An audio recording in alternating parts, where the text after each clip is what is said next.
1969 was one hell of a year.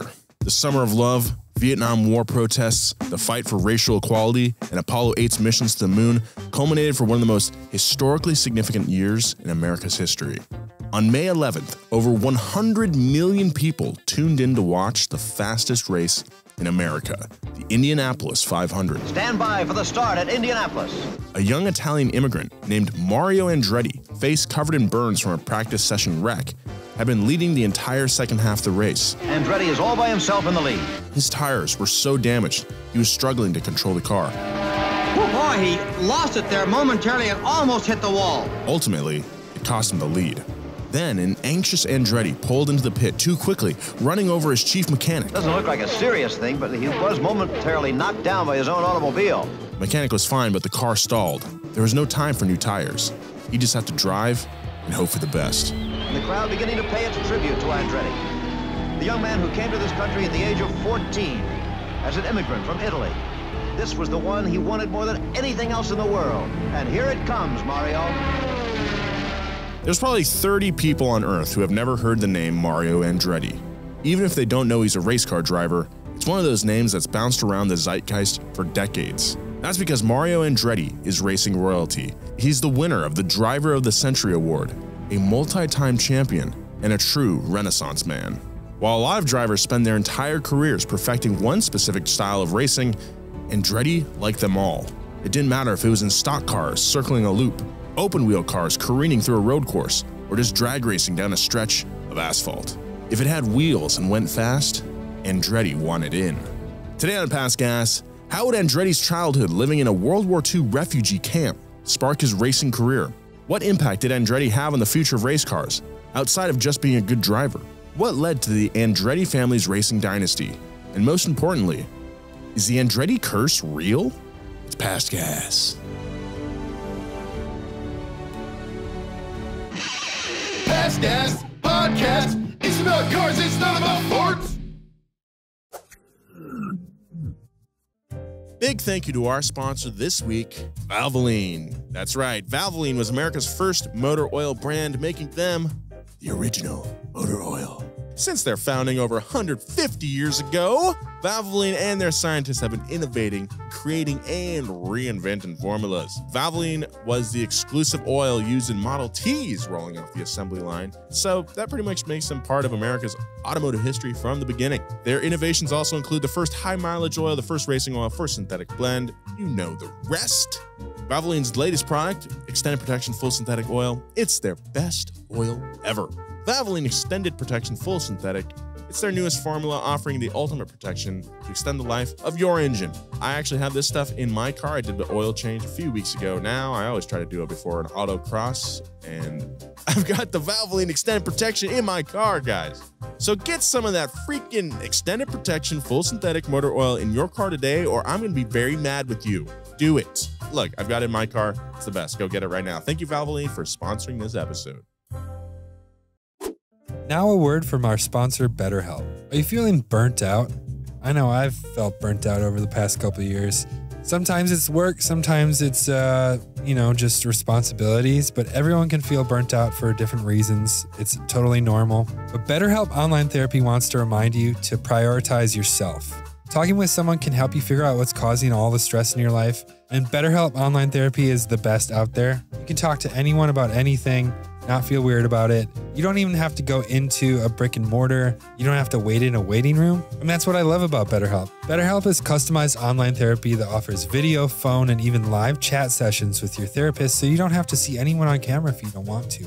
Plus, it's much more affordable than in-person therapy, and you can be matched with a therapist in under 48 hours. Our listeners get 10% off their first month at betterhelp.com/pastgas. That's betterhelp.com/pastgas. Thank you, BetterHelp. Dun, dun, dun. Bum, bum, bum. I'm excited to do this one. This is the only person that's been the subject of a podcast that we've done that I've seen in their underpants. I was going to take a bet on how quickly you would mention it. Yeah, and, I've been waiting since last night. As I was looking over the script, I was like, okay, James is definitely going to mention the underwear. Yeah. For those of you who have not listened to the show at all, I probably mention it in every episode. Anytime Mario Andretti gets brought up on the show, the underwear purple, correct? Yes, purple briefs. Not boxer briefs, briefs. Like straight up like bikini bottoms. I've seen Mario Andretti in his underpants. I went to Phoenix one time to ride in like the dual IndyCar thing yeah, for that was Honda. at Phoenix, huh? Uh-huh. And we had to put on racing suits. And in the trailer, it was me and Mario Andretti. And didn't hesitate. Stripped down to his skivs. And I saw a very fit elder Italian man. Just no tan lines. Hell yeah. No farmer's tan on that guy. Yeah, He's a racer. I mean, after 60 years of racing, you don't care. Dude, you don't care. How many locker rooms has he been in? I don't know, but you know, like if he goes to the YMCA, he doesn't go to the Y. He goes to Equinox and he's definitely the kind of guy who like puts his foot up on the like bench, and like blow dries his butt. Yeah, there's much less qualified people that do that at every Y across the U.S. Yeah, I'd like to think that one day when I'm 60, I'll undress in front of a younger gentleman. Yeah, we can only hope. We can only hope. I want some silk briefs now. No, you don't. No, you'll regret it. They weren't silk. Oh, they were I'm like imagining they're silk. In this mental image I'm building of Mario Andretti in his underwear, they're silk purple. Listen, it is burnt in my brain, and I want you guys to understand exactly what it looked like. Okay, purple cotton briefs. Yeah, I assume they were a high end brand, but I would, just for the visual, I'd say picture like a Fruit of the Loom, classic tighty whitey. Yeah. Purple. A purple. I feel like he's a Calvin guy. Maybe. Yeah. No logo. Anyway, welcome to Past Gas, everybody. There's so much more that we can learn about this. We need to get that out of the way. Yeah. We are in the studio together for the first time in a long time. We've been doing the show since the pandemic started over Zoom for over 2 years now. Over 2 years. Yeah. I want to say last time was early March 2020. Yeah. Well, then we did do a in-person one like a year ago. The Lucy Shell episode, that was in person. That was weirder than this one. Yeah, that one felt weird for some reason. Yeah. Well, that was like still height of pandemic. Yeah, none of us had been vaccinated at that point. Yeah, we were like, why are we doing this? Yeah. I was very aware of both of your breath. Yeah. So it's good to be back in the studio with you guys. Yeah. Hear some crinkling or some barking. It's just because we're on a leather couch. We're a leather dog couch. Yeah. Leather dog couch. We got a leather couch that Joe and I are sitting on. Joe's dog Alfie is sitting. Yeah, he's long time listener, first time guest. If you think about it, all animals are made out of leather. Even Mario Andretti. Especially Mario Andretti. All right. Well, I'm excited to talk about one of the most requested topics we've had. I mean, this guy is like, when you think about racing, you think Andretti. There's very few subjects that we've covered that if I said to my mom, like, hey, Mom, who's Mario Andretti? She'd be like, race car driver, Like even Senna. If I was like, Mom, who's Ayrton Senna? She'd be like, I don't know. Do they make couches? It does sound like a brand you'd buy at like West Elm. I should introduce who the voices you hear are. Hello, my name is Nolan Sykes. I'm joined as always by my co-hosts in the studio. We have James Pumphrey. Oh, hello. I've seen Mario Andretti in his underwear. Thanks for reiterating. And Joe Weber. Hey, what's up? Every animal is made out of leather. Yes. If you think about it. Oh, yeah. Let's get into the story here. It's easy to assume that a person who seeks out racing as their passion is trying to escape something. Maybe it's existential anxieties, relationship difficulties, or childhood trauma. For racing legend Mario Andretti, trying to escape was something that he was forced to do since birth. Andretti was just 3 years old when Italian dictator Benito Mussolini and his brutal fascist regime were overthrown. Once the dust of World War II settled, the European continent was unrecognizable. When Andretti was 8 years old, he and his family moved into a refugee camp in the Tuscany region of Italy, sharing a single room with 8 other families, separated by only a blanket as a wall. Living conditions in the refugee camps were atrocious. It was cramped with no privacy. Desperation sparked violence on a daily basis. They had to wrestle their food away from rats, only to discover that the food was almost inedible.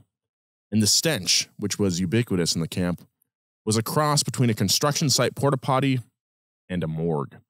It can't be emphasized enough how difficult Mario Andretti's childhood really was. Did you guys watch the documentary? I did not watch the documentary. What is this documentary, Joe? It's an NBC documentary called Drive Like Andretti. It's all right, but the coolest part is that they like take him back to the original town that he lived in, which is called Morova or something like that, which is now in Croatia. It's on the very east side of Italy, and I guess it got annexed by Croatia after World War II. But yeah, they show the building that he lived in.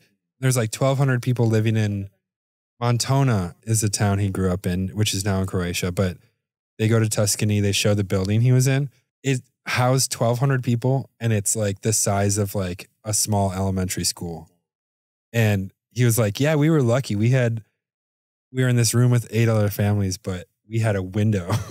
And I was just like, damn, like, During those 7 long years, Andretti and his twin brother, Aldo, fell in love with Italy's most popular sport, Formula One racing. He'd listen to Grand Prix events on the radio, always rooting for his hero, Italian champion Alberto Ascari. After seeing Ascari once in person and watching him win the Italian Grand Prix in Monza, Mario was hooked for life. Now that guy's got a car named after him. The Ascari A10. There's another one. I forget. They have a new one or a newer one. I drove one of those. It's so fast.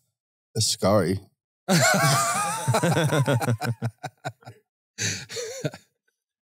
At night, while trying to fall asleep on the floor of a small room surrounded by 25 other families, Andretti fantasized about winning the Formula One championship in his home country. Using his small pillow as a steering wheel, his Ferrari always crossed the finish line just ahead of Ascari as thousands of adoring fans cheered Mario over and over. Eventually, the Andretti family got approved to move to America, to Nazareth, Pennsylvania. Steel Town. They didn't speak English and knew little about the culture, including what a milkshake was. But once he found out, Mario loved those milkshakes. You wouldn't know from his toned octogenarian body, though. Despite the milkshakes and how awesome they were, Mario was riddled with doubts about America. He was worried that living in Pennsylvania would take him too far away from the center of the Formula One universe and he'd never be able to race. Did America even have fast cars, he wondered? While exploring their new town, Mario found his answer. The Andretti house was just a few blocks away from a half-mile oval track for stock cars. Yes. Oh, that's convenient to the plot. Oh, yeah, right. That's not even realistic. And even better for a kid dreaming of Formula One, the track had a pro-amateur racing league. Okay. And in order to join the league, Mario and his twin brother Aldo, at only 15 years old, lied and said that they had participated in the prestigious Formula Junior League over in Europe and were old enough to drive. Yes. We've driven these before. We're very good. The league couldn't prove the Andretti brothers wrong and invited them to join. They were thrilled. But then reality set in. Neither Mario nor Aldo had a car or even knew how to drive. Now, what are we going to do? The Andretti family had moved to America with only $125 to their name, so buying a car just wasn't an option, and getting the twins' driving lessons was even more out of the question. The boys were stumped until they realized how to take care of their problems with one crucial decision. They'd get a job parking cars. 2 birds, Joe. One stone. The twins' parents thought they were learning the welding trade. Instead, they were parking cars at a nearby garage, practicing standing starts and sharp turns at high speeds on other people's cars. I wonder, if someone ever wrote a podcast about like my life, if there would be like a story like this, because I feel like with a lot of these guys, there's like this, like, yeah, when he was like 15, he used to like rip cars around a parking garage. Yeah. And I'm like, when I hear it for the first time, I'm like, man, I wish I did that. But then I think back and I'm like, I did do that. Yeah, I just forgot because And James spent his weekends driving through his friend's dad's front yards. So a really fun part about this documentary is that, one, I didn't know he had a twin. He's like slightly taller than him and he always wears green. Really? Yeah, he's like skinnier. My brother, the green flag. And then they have like cousins, right? Like one wears yellow and purple, and the other another tall one, purple and yellow. Yeah. Oh, I just understood what you were going for. And they have a dog that's a lizard. He's a dinosaur. He's a dinosaur? Yeah, dinosaurs aren't lizards. A big lizard. No, they're not. Great lizard. Dinosaurs are birds. They're raptors. Have you ever seen? You were very into Jurassic Park recently. Yeah. And you just missed that whole scene? I don't know. Or the fact that a lot of them had feathers? Dude, that's PC culture trying to demasculinize dinosaurs by giving them feathers and making them pretty. No, you are correct. Dinosaurs did have feathers, or at least a semblance of a feather. They did evolve into birds. I feel like we got really off track. We don't. Yeah. I don't even remember where I am. But no, I was going to tell the story. Okay. In the documentary, they go back to what is now Croatia, and he shows the tiny little cobblestone alleys that his brother and him used to race on in like little on carts or like they didn't have brakes on whatever they were using. And it was like almost a 45-degree angle. And he was like, yeah, this is the turn that I learned. Like this is the hardest turn I've ever done in any racing. And he did it when he was like 5. That's funny. That reminds me of like in our Ferrari episode, or the Ferrari versus Ford episodes, like Enzo Ferrari and his brother like foot raced down dirt roads, and that was like their like learning a racing line. Like this is the fastest way to run around this corner. Yeah. Wow. Pretty cool. Well, after all that hooning around in other people's cars, the boys earned enough money to buy a beat-up 1948 Hudson Hornet Sportsman stock car. That's a good car. A race car. Dude, that's from Cars. Yeah. That's right. HUD. Or Doc. That's right. HUD. so confidently wrong. That's kind of my brand, I think. Yeah, his name was Net. Net Sportsman. Yeah, beloved. He had a big old beard. He had a big beard and a tail. And he's the only character in the movie with legs. Yeah, he says, go in reverse to go fast. To go in reverse. Yeah, to go forwards fast, you got to go way back to the back there. That's such a good scene. Yeah. I cry every time I watch that scene. Sorry, it's embarrassing. Sorry. Yeah. But yeah, to go straight forward, you got to go all the way back there. The boys shared the Hudson, building and rebuilding the car themselves. And only 4 years after arriving in America, Mario and Aldo began to race. While other boys their age were trading baseball cards or reading comic books, the Andretti twins spent their time reading manuals about engines, suspension, and aerodynamics. Instead of hanging out at diners, they spent their free time at garages and auto parts stores. So instead of going to diners, they went to drive-ins and drive. Yeah. They learned, watched, and asked questions, and then they turned their knowledge loose at races on the weekends. With each race, they got better and better, but it soon became clear that racing came much more naturally from Mario, who was winning pretty much every other race. The Andretti parents didn't find out their sons were racing until Aldo was severely injured, and his career was over before he really had the chance to begin. Their father wanted Mario to quit too, but he was in too deep. Mario had won 21 out of just 46 races. There was no way he could stop now. In a sport that was slowly growing in the early 60s, Andretti's reputation was quickly rising. In 1965, Mario was 24 and a U.S. citizen, and his Pro-Am domination with stock cars got him an invite to the U.S. Automotive Club. He finished 12th in points in his first season. Andretti was growing to love stock car racing, and he was clearly very good at it. But he still had a burning desire for the open-wheel style and the speed potential of the Ferraris he grew up watching. Dude grew up in Italy, came to America, started racing in stock cars. Great at 18. He's great at it. Yeah. But still dreams of driving, the national car of his homeland. It's cool that he knew the steps and he wasn't trying to like jump them and, just like working his way up.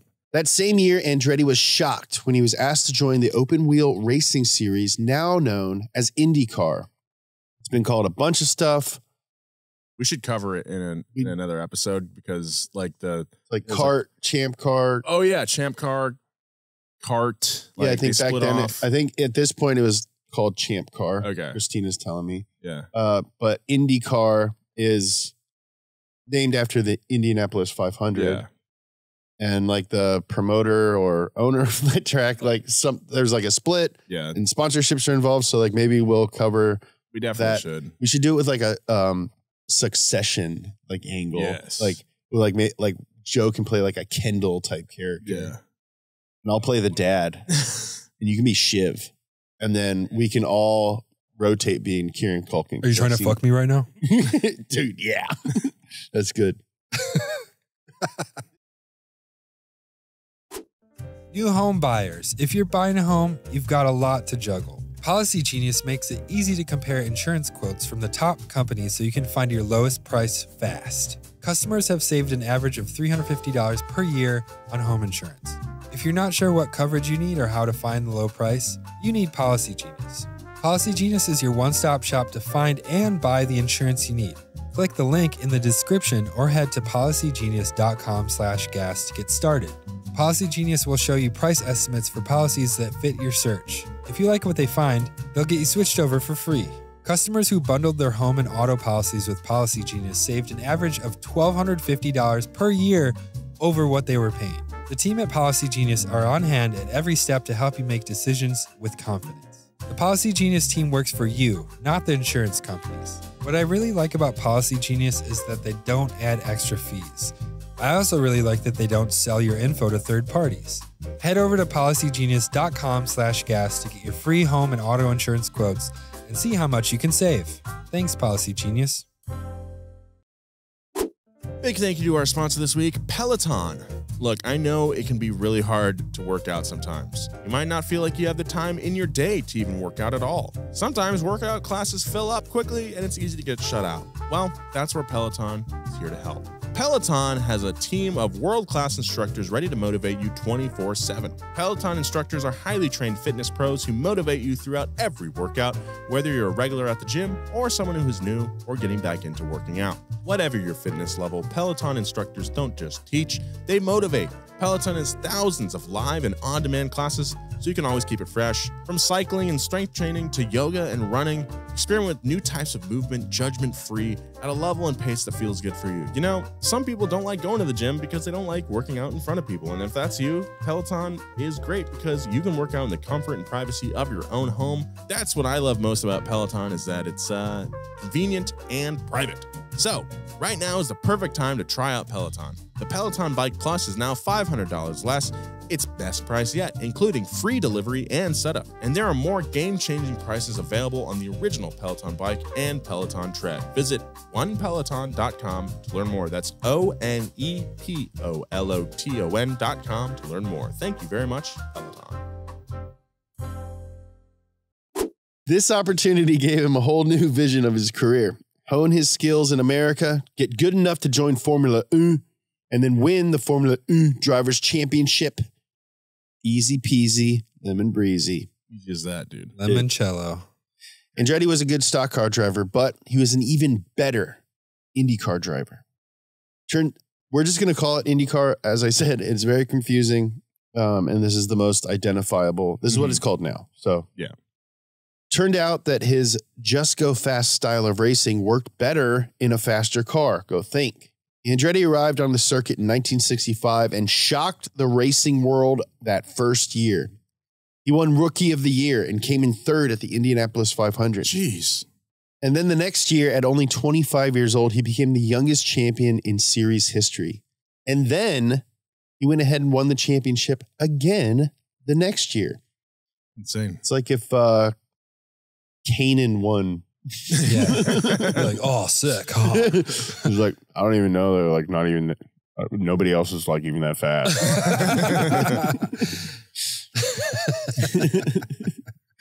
Like, I just like don't even understand like why there aren't even fenders on these cars. I'm moving to New York. During IndyCar's offseason, Andretti raced stock cars in the Sprint Series. He rarely took any time off. People thought he was crazy, that he'd burn out. But for Andretti, burnout wasn't possible because he didn't consider racing work. He'd rather burn out than burn out. That was an ad lib. I apologize to the writer. He'd spent his entire childhood living in a refugee camp, scrounging for resources and searching for purpose. He had both now. For him, this was la dolce vita, the sweet life. Nice, James. Yeah. Nice. Living la dolce vita. Mario is driving, living la dolce vita. After his back-to-back Indy championships, Andretti finally finished 7th in points in NASCAR and won its biggest race, the 1967 Daytona 500, marking the only time a person born outside of the United States had ever won that race. This was huge. Dude, I'm sure the French family was so mad. The French family? The France family. Yeah. Wait, who's the founder? What's the dad's name? Bill France. Yeah, I'm sure Bill France was like livid. I thought you were talking about a French family that was like, we are not the first Europeans. No, Bill France is just like sucking on a chili dog. Yeah. This is way better than spaghetti. Sucking on chili dogs. Sucking on chili dogs.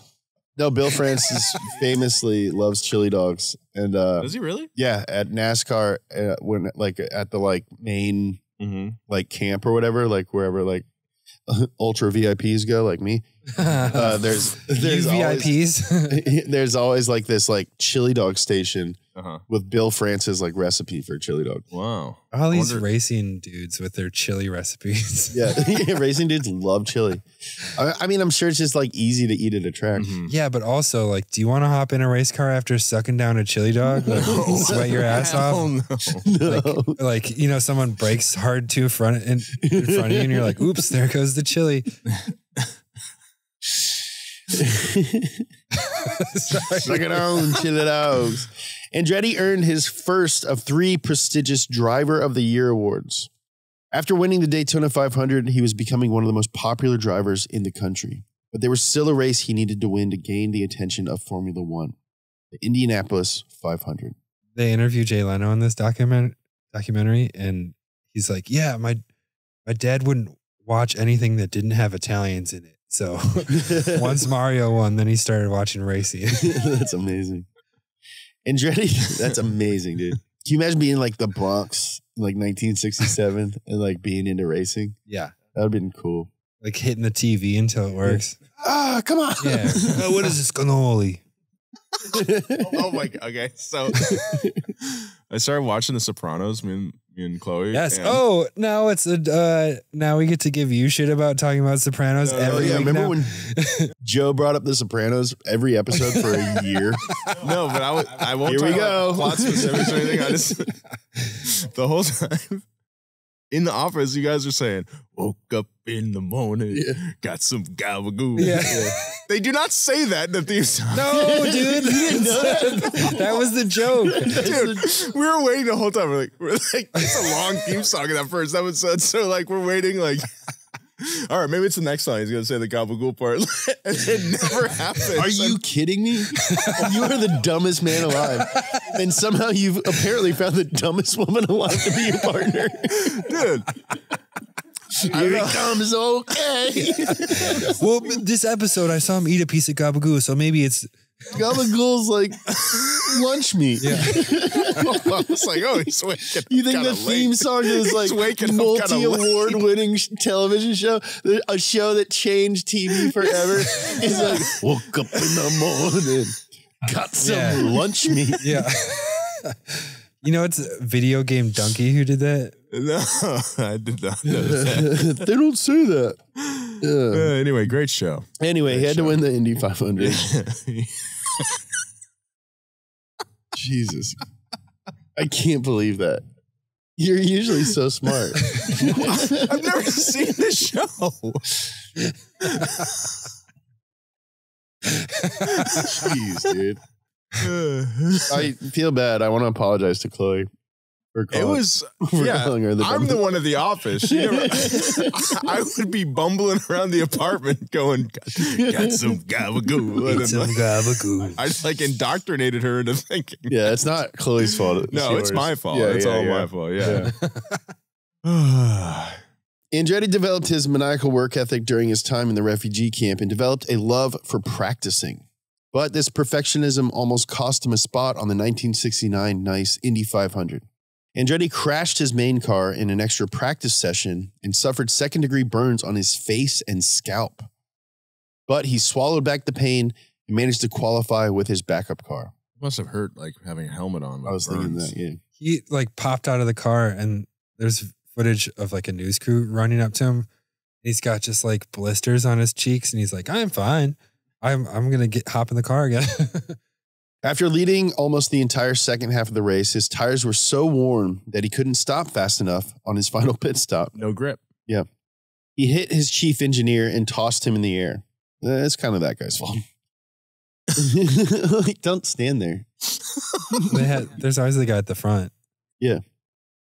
As we mentioned in the opening, the engineer was fine, but this mistake cost Andretti precious seconds and pushed him out of first place. Despite having low transmission fluid, an engine running hot, fading tires, Andretti skipped the pit box and re-entered the race. So he pulled in and just pulled out right away? He pulled in, hit his chief engineer, and was like, sayonara, arrivederci. As 100 million people watched, Andretti clawed his way back to the front and took the checkered flag, still on a single pair of tires. Andretti also set a 500-mile record with an average speed of 156.867 miles per hour. And the car he drove, the Bronner Ford Hawk No. 2, still sits in the Smithsonian. You imagine driving 160 miles an hour for 500 miles? No. That's like from here to San Francisco. That's his average That's speed, more. though. That's further than here to San Francisco at like 160. I've driven 160 like twice for like a second. Did it feel like when you got back down to like 90, you're like, oh, this is Yeah, it's like everything's different now. Yeah. His impossible victory got him the attention he'd been hoping for and made him an international name. Andretti won ABC's Worldwide of Sports coveted Athlete of the Year award. The hardware in his trophy room was piling up, but he still had an empty spot on the shelf for the one thing he wanted most, a Streamy. He wanted to win 2019 Streamy Award, Best Sports Channel Award. Sorry, Mario Andretti. That's on our table. Sorry, Kevin Hart. Sorry, Kevin Hart, you bitch. We have the same rapport as The Rock does with Kevin Hart. So Kevin Hart and us, like, we riff each other hard. And like, he's like, man, you guys know so much about cars.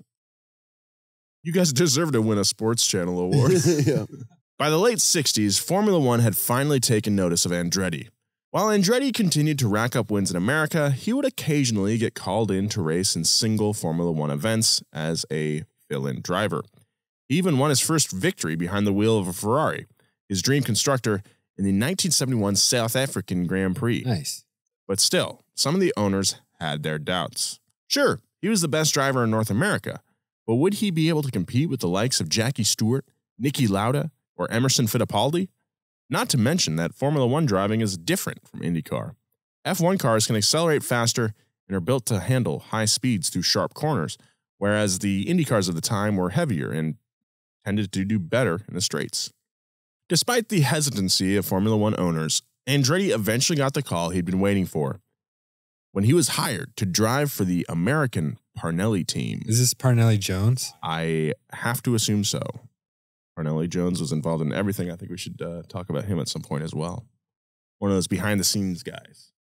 Yeah, you hear his name a lot. I don't really know a lot about him. Let us know. Email us at passgas@donutmedia.com if you want to hear a whole episode about Parnelli Jones or Osmosis Jones. The team was new to Formula One, and while Andretti was able to score 5 championship points during his first season, he was forced to retire the car in 6 out of 14 races. F1 cars were like way less reliable back in the day. Despite this, he stuck with Parnelli for the next season until they pulled out of Formula One after just a few races. Fortunately, though, Mario knew just who to call. Lotus was coming off 6 straight lackluster seasons and needed a shakeup, and the owner, Colin Chapman, had been a longtime fan of Andretti. Andretti had filled in for Lotus a few times, including during the season-opening Brazilian Grand Prix, and had once filled Chapman in on his personal driving philosophy.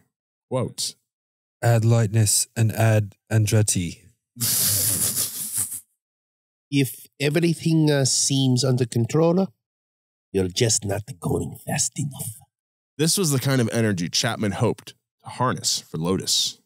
By golly gee, I like this kind of fella. This bloke's got moxie. That's the Queen's beans. Both Chapman and Andretti had a passion for the engineering side of race car driving, and Lotus had a new technology for Andretti to play with. It was called ground effect, the art and science of shaping the underside of the car to create downforce without the added drag of traditional aero elements. And rainbow LEDs, too. Chapman was surprised when Andretti immediately got to work manipulating the stagger and suspension of the car for each individual track, using the knowledge he had learned over the years of building his own cars. Chapman knew he was getting a good driver, but he had no idea he was hiring a mechanic. No one's sticking his tongue out and waiting for a reaction from James. Andretti spent the 76 season learning the ropes of Formula One and meticulously tinkering with his car. The technology was impressive, but not quite refined. He played background player to the season stars Niki Lauda and James Hunt, who were locked in a legendary battle to the very end. In the final race in Japan, Lauda refused to drive because of the horrendous weather conditions. It was super rainy, too dangerous. This gave Hunt the championship and opened a lane for Andretti to achieve his second ever Formula One victory. Yeah, if you haven't listened to the Lauda versus Hunt episode, go check that out. Or, we've talked about both Niki Lauda and James Hunt separately, so go check out those episodes if you want to know more about them figures. Them guys. James Hunt. Not a great guy. Interesting fellow. In 1977, Andretti and his car were noticeably better. They had continued to develop the new ground effect design of the Lotus 78 wing car. By shaping the side pods as inverted aerofoils, they created significant underpressure and pushed the soft face of the tires deeper into the craggy surface of the track. Long way to say it has more grip, but it sounded nice. I like the word craggy. When it was unveiled, the other drivers were impressed. They whispered to each other that not only was Lotus back, but they may have the best car in the world. They may have the best car in the world. Shh. Hey, why are we whispering at the track? It's loud. This is a famous. Hey, are you guys talking? My throat hurt after we went to Apple Valley just because it was loud and we had to talk over the cars and stuff. And I usually use that Joni Mitchell song about, put up a parking lot. Oh, yeah. To test if my voice is messed up or not. If I can't hit that high note, then my voice is messed up. Couldn't even get within half an octave of that. Whoa. I learned something new about Joe every time we do this podcast. The paddock was correct. Andretti and Lotus did have the best car. Andretti won 4 events in 1977, more than any other driver. There was a chance he could have won the Drivers' Championship that season, but unfortunately, a few wrecks and reliability issues led him to place 3rd overall. Championship or not, there is no doubt in anybody's mind that Andretti was a force to be reckoned with. Heading into the 1978 season, Andretti was confident. He and his team had spent the last 2 years improving the Lotus 78's design, making changes that sparked an engineering revolution in the sport. New technological advances in milkshakes. The team experimented with the Venturi tunnels under the car and figured out that by extending the rear bodywork to a point inside the rear wheel suspension system and allowing the underside to extend further back instead of ending abruptly in front of the rear wheels, they could space out the low-pressure area evenly. In layman's terms, Lotus had made the fastest car Formula One had ever seen. By the 6th Grand Prix of the 1978 season, the Lotus 79 hit the grid. Even though Andretti had already won the first race of the season, the moment he hopped into the Lotus 79 at the Belgium GP, it was game over for the competition. Andretti took back-to-back victories in Belgium and Spain, with his Lotus teammate Ronnie Peterson right behind him. Lotus repeated their Andretti-Peterson 1-2 in France. That is like one of the most exciting things that can happen. Like just imagining everyone, like so many people are on like a Formula One team and they go 1-2, just like obviously the best possible result is so sick and like so rare. Well, you don't even have to like feel bad about your teammate placing 7th or something. You're just like, oh, we're up. Dude, started from the bottom. Totally. I wonder how often that's happened. I'm sure it's only a handful of times. Well, it's just a testament to like how good the car was. At the mid-season point, Andretti had a comfortable lead in first place with Peterson in second. The story of the season was shaping up to be about the supremacy of the Lotus 79. With both Andretti and Peterson driving the same car, this meant that the championship would come down to the driver's performance. The stakes for the teammates and close friends were high. They both had to prove they belonged in the circuit. Andretti was a relative newcomer, while Peterson was an 8-season veteran who hadn't quite lived up to his potential. Kind of like Ricciardo. After winning pole position in Germany, Andretti was caught off guard early on by a move Peterson made to the outside to gain the lead. Andretti, furious, refused to let him have it. 4 laps later, Andretti would retake the lead and win. I mean, Lewis Hamilton and like Valtteri got 1-2s like all the time. Oh, yeah. Same with Nico Rosberg. But maybe it has happened a lot. I mean, I think that's a testament to the Lotus 79 because, as we were saying, like, these cars were not as reliable back then. They broke all the time. Their engines would blow, like, you know, maybe they'd crash or whatever. So to have a 1-2 finish really is a bigger testament during that era, I would say. Yeah. Yeah. I think you're not wrong in saying that. Thank you. Thank you. In Austria, Peterson once again gained an advantage over Andretti. Only this time, when Andretti went to make his move, Peterson knew how to take advantage of Andretti's aggressiveness. Andretti spun out, and Peterson cruised on to victory. Mind games. You gotta play those mind games. After playing cat and mouse all season, Mario was sitting pretty with 6 wins, but Peterson was right behind him with 6 top 2 finishes. Peterson needed to finish top 3 in all 3 final races if he had any chance to beat Andretti. Meanwhile, all Mario needed was a victory or Peterson's retirement to claim the title. Wow. A lot of pressure on Ronnie Peterson. Lots. The next race was in Andretti's home country of... Croatia. Now, yeah. Canada. His home country of Italy, a fitting setting for this very exciting moment. Everything was all playing out exactly how Andretti had been envisioning it his entire life. Just like I grew up. This is just how I saw it. When I was just a little boy, wrestling rats for a meatball. Oh, it's a bad meatball. You can have it, right? Oh, I wish I didn't even win the meatball. It's almost inedible. He knew in his gut that by the end of the Italian Grand Prix, he would be crowned Formula One champion. He told his teammate, "You and I will race for the title. To hell with the contract." Oh, yeah. Peterson was like, "That sounds pretty good. Okay." Unfortunately for Peterson, his Lotus 79 had mechanical issues before the race, so he was forced to drive the Lotus 78. The older car. Yeah. Then things got worse.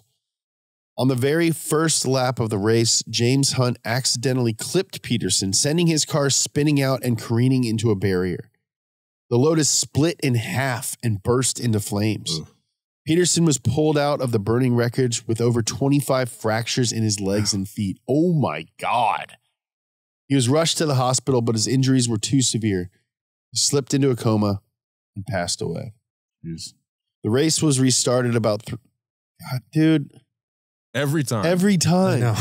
Again, it's like if Bron James were playing a basketball game and he went to dunk and came down, broke his leg 25 times, burst into flames, went into a coma and died. And they were like, all right, timeout. Okay, guys, we're ready to go again. And then they just started it back up. It's insane, this stuff. The race was restarted about 3 hours later with Andretti finishing 6th. Because of Peterson's retirement, Mario Andretti was officially the 1978 Formula One champion.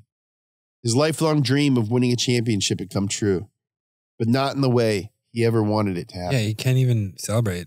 Dude, yeah, it sucks. There was no celebration for Mario Andretti and Team Lotus. The place of donuts in the victory lane and expensive bottles of champagne was an overwhelming, agonizing grief. It wasn't supposed to happen this way. In a perfect world, Andretti's friend and teammate was supposed to be right there next to him. This moment was about Ronnie Peterson, not Mario Andretti. Andretti's team and Lotus never... Has anyone else on this podcast ever talked about someone dying? Or no, I just get all of it. I think I've done it like once. It is pretty every crazy. single time. Like, Very, very, very... I think that's majority of them. That's because of the pacing, though. Yeah. And it just so happens with the rhythm of it. Yeah. It's really weird. Andretti and Team Lotus never recovered after the Peterson tragedy. Their attempts to recreate the magic of the Lotus 79 with an updated Lotus 80 was a massive failure, and Andretti struggled through the next 2 seasons. As a boy, Formula One racing was always his dream, but as a man whose whole worldview had been shifted by personal tragedy, he found himself yearning to go back to where he started, the Indy circuit in America. Thanks to Upside for sponsoring this episode of Past Gas. From cringing at the pump to getting an eye-popping check at your favorite restaurant. Inflation is hitting us all where it hurts, and it really hurts. That's why I started using Upside. Upside is an incredible app for anyone who buys gas, groceries, or dines out. With every purchase, I'm earning cash back thanks to Upside. I've used Upside's app and it works really well. It's one of the easier apps to use. Honestly, the hardest part is thinking about what to do with all that cash back. I'm probably going to charter a boat and go shark fishing at some point with all my cash back. To get started, download the free Upside app in the App Store or Google Play. Use my promo code PASSGAS and get $5 or more cash back on your first purchase of $10 or more. Next, claim an offer for whatever you're buying on Upside. Check in at the business, pay as usual with a credit card or debit card, and get paid. In comparison to credit card rewards or loyalty programs, you can earn 3 times more cash back with Upside. Upside users are earning more than $1 million every week. That's probably why they have a 4.8-star rating on the App Store. Download the free Upside app and use promo code PASSGAS to get $5 or more cash back on your first purchase of $10 or more. That's $5 or more cash back on your first purchase of $10 or more using promo code PASSGAS.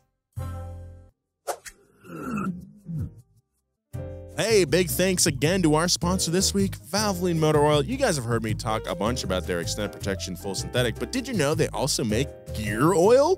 What?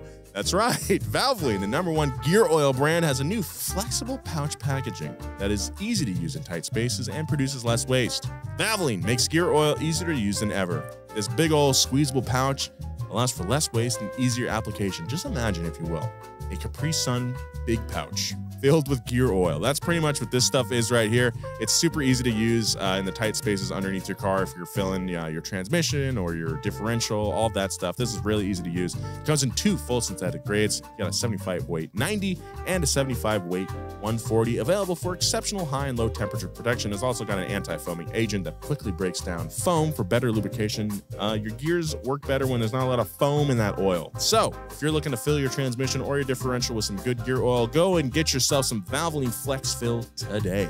You will not be disappointed. I've actually got to use this stuff in my car. Valvoline, go get some today. At 42 and after nearly 2 decades in professional racing, nobody would have blamed Mario Andretti if he wanted to retire. He had already made his mark on motorsport. What else did he have left to accomplish? Well, Andretti himself once said, "When you have that desire, it supersedes reason." He's the only guy that we've ever covered that I've actually met, and that's not how he talks. I've seen him in his underpants. Purple briefs. Very tan man, no tan. We're not talking about boxer briefs. We're talking about briefs. A beautiful complexion baked in the Maldives.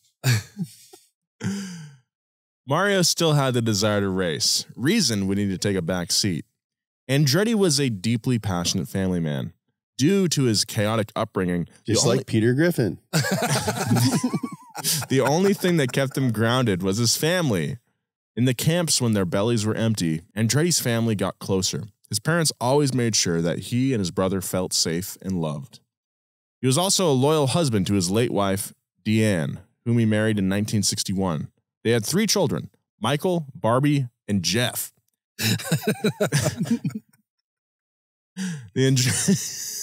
What's so funny, Jeff? Just how he said Jeff. The Andretti clan adopted Mario's love of racing, and he was determined to pass the steering wheel over to them.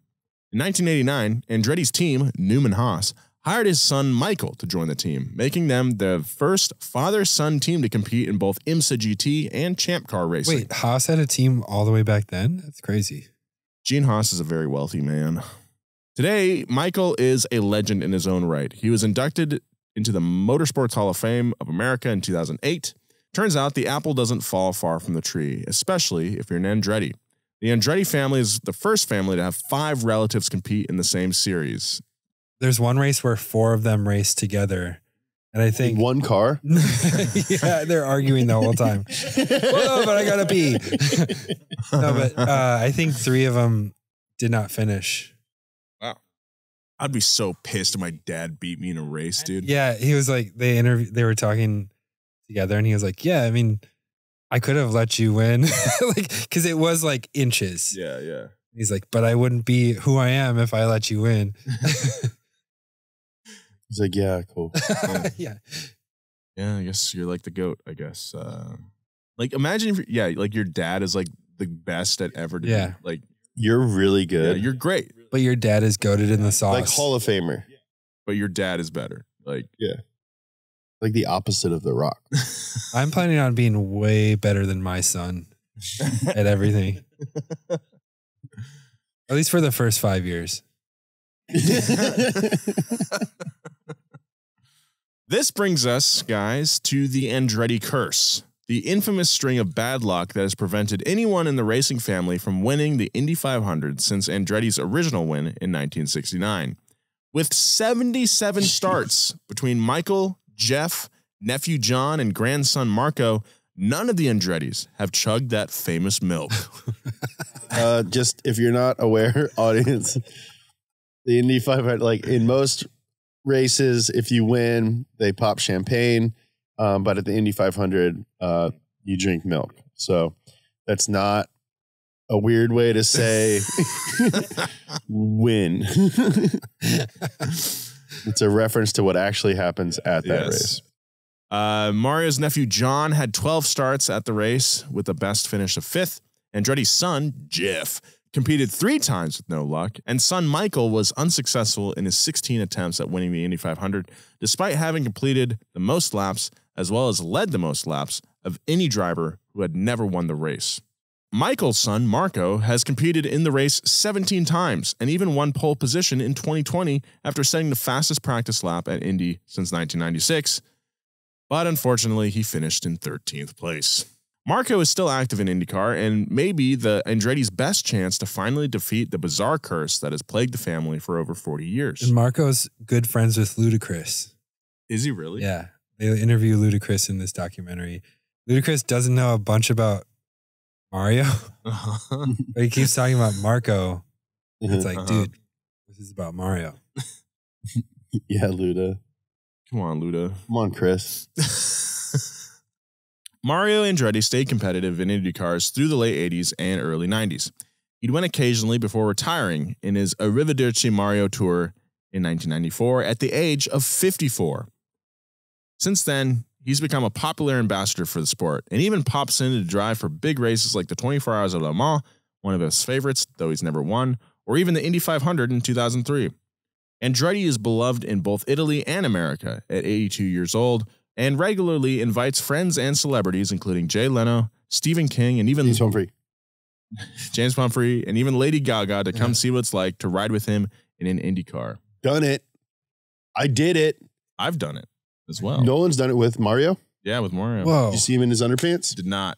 Damn. I have a picture with him, though, and I'm much taller than him. Wait, so yeah, me too. I'm the only host that's never been in a video game and never ridden with Mario Andretti?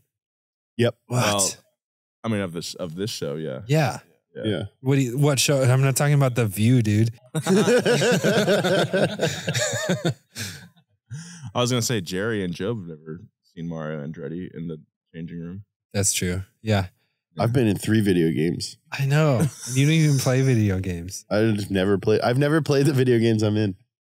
Dude, the 2-seater IndyCar, real quick, is like, it's funny because you have to get in, but like they don't tell you that your knees are like up to your chest. Like and you're still strapped giving in, birth position. Going poop while camping position. Yes, yeah, you're like in the I car. don't lay down with my butthole facing forward when I take a shit. What? I don't know what to tell you, man. I do what I do. And I camp how I camp. Real quick, to get us away from camp pooping, one of the biggest crashes he's ever been in was in 2006. I don't know what it was for, maybe Indy or something. Flipped over 15 times, flew in the air. His car got chopped in half. Just walks away with like a scratch on his chin, and like did an interview afterwards. He's like, holy shit. Yeah. That was crazy. Yeah. But he must have been at least 60 by then. That's wild, man. In sports, greatness is often distilled down to hard numbers and achievements. By that metric, there's probably not a lot of racing fans who would call Mario Andretti the greatest race car driver of all time. But greatness should be examined through other, perhaps less exciting standards. Andretti's versatility was impressive. He was like the Mario Andretti of racing. That's we had another athlete in there, but it just didn't make sense because like Mario Andretti is Mario Andretti. He's the best example of like he's like Bo Jackson, but like Bo Jackson only did 2 sports. Like Deion Sanders only did 2 sports. Like Michael Jordan was really good at one sport and like kind of bad at the other one. Like Mario Andretti did more just about gambling and his dad getting murdered. Yeah. Yeah, no, Mario Andretti is like... Yeah, Mario Andretti is the Mario Andretti. Yeah. Everyone else is the Mario Andretti of blank. Yeah. You know? Yeah. But he's the Mario Andretti. This was a really fun one. I really like this guy. And I think, you know, really impressive story. Great tan, cool underpants. Great family man. Yeah, so he still lives in Nazareth, Pennsylvania, where his parents first moved. He lives right down the road from their first house. And they ask him why he didn't move to LA or, you know, somewhere easier to fly to F1 races and stuff. And he was like, I just wanted to be by my parents, by my sister and brother and family. And they like show a bunch of, it's like that Carlos Sainz scene in Drive to Survive. But like, he's just with his family. They're grilling steaks and they're so comfortable together. And he just wants to hang out with his family. Why is that scene in particular the most memorable part of Drive to Survive? Because the ham Iberico looks so good. And everyone is so handsome. Yeah. They're next to a lake under a cabana. Yeah. Like, that's what I want to do in Spain. Yeah. We're in a room with no windows. Andretti's influence and background should also factor into consideration for his place in the Great Hall of Racers. He was a destitute Italian immigrant who grew up in a refugee camp in post-fascist Italy. He started racing later than most without the family connections or resources that benefit many other drivers. So while there are others who may have been more skilled, won more races, and drove faster, Mario Andretti still stands alone, deservedly as one of the most important drivers of the 20th century. Agree. Hear, hear. You're Here and 21st. Probably not most important of the 21st. Most important drivers of the 21st are going to be, they're going to look like Wally. Was he driver of the century? He was voted driver of the century for last century. That's sick. Yeah, it's crazy. I came in fifth. He had a video game, right? Yeah, I'm sure there's been Andretti video games on like the Sega Dreamcast. Like I said at the beginning of this, like Andretti is probably the name most synonymous with racing in America. Mm-hmm. For sure. Like I remember, like I think he's the first race car driver I was like aware of, the first famous one. I remember on Home Improvement, Jill got Tim a Mario Andretti steering wheel for their anniversary. And he was like, this is so meaningful. Oh, yeah. But also fuck Tim Allen. Yeah, fuck Tim Allen, but he's a narc. Tim Allen's like, I want to get myself a real nice gift on this video. How about I'm going to get myself a real nice gift on this show. How about I narc on all my friends? Yeah. Anyway, thank you very much for listening to the show. This is a great story. It's fun being back in the stew with you guys. Hopefully it came through. I feel like we had a lot more fun than we have in the last 2 years. And hopefully it'll continue to get more fun because we have no intention of not doing the show every week for a very long time. So subscribe, tell your friends about it, leave us a review, leave us some comments, email us at passgas@donutmedia.com. Thanks to Gavin, our producer, and Christina, our director. I made up those titles just now. I think they're accurate. And our writer, James Mastriani, Italian guy. Oh, was that on purpose? By design. How do you think all the quotes were so accurate? Follow Nolan at Nolan J. Sykes, Joe at Joe G. Weber, me at James Humphrey on all social media, Donut at Donut Media. We also have a YouTube channel if you didn't know. Check it out. Bye.